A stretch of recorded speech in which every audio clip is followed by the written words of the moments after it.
We have a huge update coming inside of Diablo Immortal. I just got home from a quick vacation and this was awaiting. Really big things that are changing here that I'm excited to tell you. It's first thing in the morning and I want to bring it to you right away. First things first, August 23rd. This is tomorrow. This is less than 24 hours from now. All of the changes that we're about to see will be coming. Let's get a little bit of an update here and a little bit of a highlight. We have some training grounds. We finally know what that room is inside of Westmarch that we kind of featured a couple of weeks ago. A new battle pass, cosmetics, Conqueror limited time event is returning other events, and we have new legendary items, including ones for the Blood Knight. I'll probably put out a separate video specifically for all of those different new essences. Let's dive into the feature updates. First, we have some changes here for general combat. Ultimate skills that provide shield have their duration increased from 3 to 5 seconds. Thoughts here is people are underusing those skills or those, I guess those skills, and Blizzard wants us to use them more. Let's see what they have to say. Ultimate skills are often underutilized and we'd like to give them more applications. All right, that's all we need to see from there. Damage over time effects will no longer interrupt bandaging. Oh, this is nice too, specifically for something like Wild Brawl, right? When you're bandaging yourself, if you're on fire for 3 more seconds, you can't bandage. This is going to allow that to be null and void, so you can bandage while you may be under one of those effects. Now, this is where the biggest changes are coming to Battlegrounds. All I have to say to start things out right here is that Blizzard knows the issues and they're fixing things right here. We're going to go in depth into this one right now. The new Battleground season will begin on August 28th for 10 weeks. To kick off season 2 with a bang, we've adjusted stat cap compression and matchmaking to provide you with more optimized playing experience. Oh, well, what could this mean? For matchmaking, first things first, the matchmaking for Battleground will now consider a player's residence when searching for a match and to add them to, lending to better experiences. That is incredible. Now consider players' residence. This is something that was never done before, and we'd be matched with uber whales with massive resonance, but now it seems that that's going to be better. In instances where there are fewer players queuing for a Battleground match, you may still be paired with players with higher resonance than your own. This ensures players can reliably find a match within a reasonable amount of time. Now, let's read the developer's note right here because this is kind of important. We know Battleground matchmaking has been a point of contention for our players, and we hear you. That right there just shows that they're listening to the community. Now, it has been a year, but at least they found some way of fixing this, at least potentially. The changes detailed in this content update are aimed at creating more balanced matches in Battlegrounds and improving the overall experience of the activity. We'll continue to monitor player feedback regarding Battlegrounds, especially, and we'll continue to optimize it. I love this. This is what I always talk about community and how they look at it and they try and make changes to benefit it for us. Obviously, they can't completely take residents out of the game. They need to make their money, but they can make the experience in Battlegrounds better for us. Now, for me personally, I still don't like the game mode that Battlegrounds has to offer. I much prefer a Wild Brawl style game mode. So for me, I don't think it's going to change how often I play, but we'll see. Maybe I'm wrong there. But Battlegrounds is still Battlegrounds, but at least it's now going to be a more fair Battlegrounds. Moving into some scoring changes, when calculating the points a player receives for receiving a Battleground match, or for completing a Battleground match, both the player's individual score and average score of their team will now be considered. So this is going to be able to help you in your scoring a little bit. Stat compression. We're updating stat compression tuning to reflect the current pace of progression players have received. The result is that players' stats will be compressed less than there were in previous seasons. We'll continue to actively adjust this system to future content updates as players increase their Paragon level and gear potency. All right. Now, there's some other changes that are really great coming for secondary gear specifically. They are now going to be able to be upgraded to rank 20. Remember, previously all of our green stuff, it could only be rank 15. Our gear on the left-hand side, our secondary gear.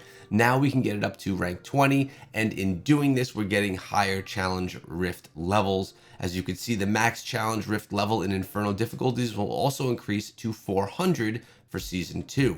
We plan to increase the challenge rift cap every season, but will not be increasing the maximum rank for secondary equipment. We anticipate it takes players multiple seasons to reach a new max of 20. I like this. I like that they're not just continuously making us have to grind the gear. It's going to take us some time to get to 20. Give us the challenge rifts and then let us sit with max gear for a little bit. I don't need to always forever be grinding it. It was nice to actually have max level 15 gear for a little bit there. Inferno difficulty 1. So they're starting to make things a little bit easier. I'm not sure if they want the progression of other players to be able to catch up, or if they felt what they had it set at was a bit difficult. The recommended combat rating for all of these Heliquary bosses have been adjusted accordingly. So all the Heliquary bosses are being made easier by quite a bit, actually. It looks like by 1,000 in that difficulty. Wild Stones in Inferno, Wild Zones in Inferno, I will also be balanced. Why did they write I? In Inferno. Oh, in Inferno 1. That's what happens when it's first thing in the morning. Wild Zones in Inferno 1 will also be balanced based on 14,550 combat rating. The recommended combat rating for dungeons in Inferno 1 have been lowered from 18,500 to 16,550. Dungeon difficulty will be adjusted accordingly. So again, making things a bit easier for people trying to progress and catch themselves up, I believe. Deeds of Valor. After transferring to a different server, characters will revert to Adventurer affiliation. Characters will inherit 3 of the most recent Deeds of Valor from previous seasons. Deeds of Valor progress within the current season will not be carried over after transferring servers. Immortal. After we are adding additional controls within Immortal groups to make assigning members and elites simpler. All right, that's not the biggest. 45 new legendary items. As I mentioned, I'm probably going to go through these in an upcoming video. We don't need to go through all of them right now, but it is worth noting this is the first round of brand new essences for the Blood Knight, which is kind of exciting. And again, I'll break that down elsewhere to see what that's all about. But we do have some new events coming to the game. But first of all, training grounds. Do you recall that just a few weeks ago we showed this zone that was right near where you would turn in your monstrous essence, where you'd go to the bounty board? That all had a zone, a little room tucked off to the side that was private, secret. Well, we now know what it is, and it's freaking awesome. Check this out. This is a training grounds, and just from the image, as you can see right here, you could really break down your stats. You could see how much damage each of your skills is doing, and you get a nice graph right here, as well as the legendary gems and how what's ever happening with those legendary gems, like how much damage they're actually helping your builds deal. No more guessing, no more theory crafting or damage, but we can actually see it in a loadout right now. Notice we do have a training dummy that we're attacking, and there is a training aid over here, which it doesn't say in these patch notes, but from the Chinese patch notes, which I also took a look at, that training aid is going to allow you to quickly swap between loadouts, kind of like the armory would. At least it sounds that way, but it's going to be just a quick way to change your loadouts and try different builds to see what works the best. This is really going to be awesome. It's going to really allow us to customize our builds and see for real how much damage they're doing.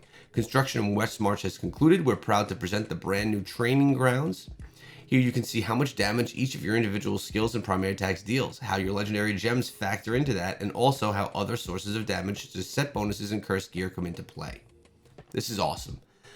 This shows that they're putting more of a focus on PvP inside of the game, which is quite interesting. Changes to Battleground, Wild Brawl drops, another Conqueror PvP returning to the game as well. All right, now we have a new battle pass coming, the Ruptured Soul. Pretty cool looking. It has a different look to it. I like the red in the face. I like the red and the blue and purple around. I think it's a cool looking one. This is going to be on the battle pass, which is going to launch on August 31st. So it gives us, what, 8 days or so to 9 days to complete The ones that we're currently in, I'm still collecting my resources and my upgrade materials on Monday. Walking Nightmare cosmetic set. This is going to be one that's available for 1,000 orbs. It's going to be class specific, so if you purchase it on your Necromancer, it stays on your Necromancer and your Necromancer only. Always keep that in mind, but it's for 1,000 orbs, and it's actually tough to see in this image how it looks. We'll have to look at that one in game and see what's going on there. Now, the Conqueror limited time PvP event is back with some changes. This one's going to be coming from August 23rd to September 6th. So keep in mind here, it looks like they're rotating events. So now we're going to have Wild Brawl leaving on the 23rd and Conqueror coming on the 23rd. I'm wondering if when the Conqueror event is over with on September 6th, if we're going to get Wild Brawl back, or if we're going to get some other kind of PvP back inside of the game, so that they always have a rotating type of PvP. I think that would be really cool. And at least we always have some type of option on top of Battlegrounds, of course. So now there's a few things that have changed. Only fair contest is allowed in the fighting pits. Here are the rules of engagement. All characters will be set to level 60.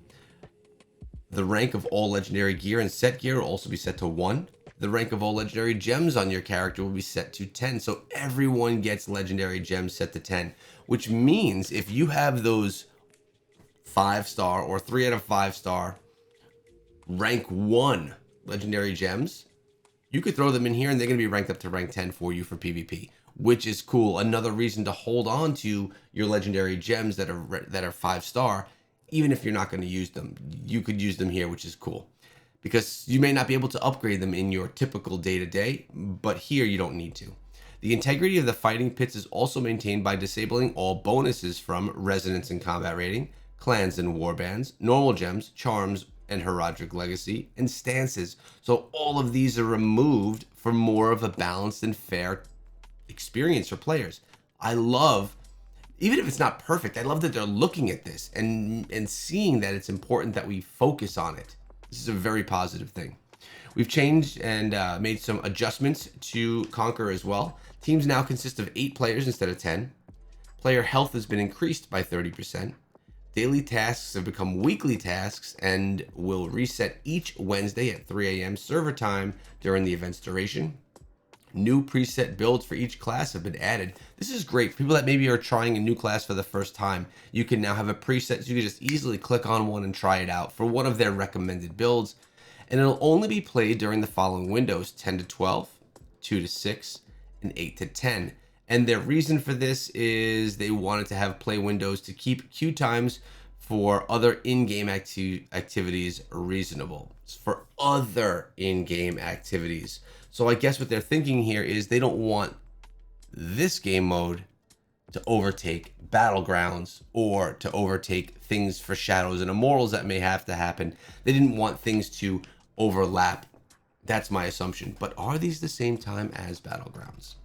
We have some returning events coming in: the Hungering Moon, which we all know, Shady Stock, which we all know, and of course the bug fixes. This is a big update, guys, and the biggest thing about it is all of the changes coming to PvP inside of the game.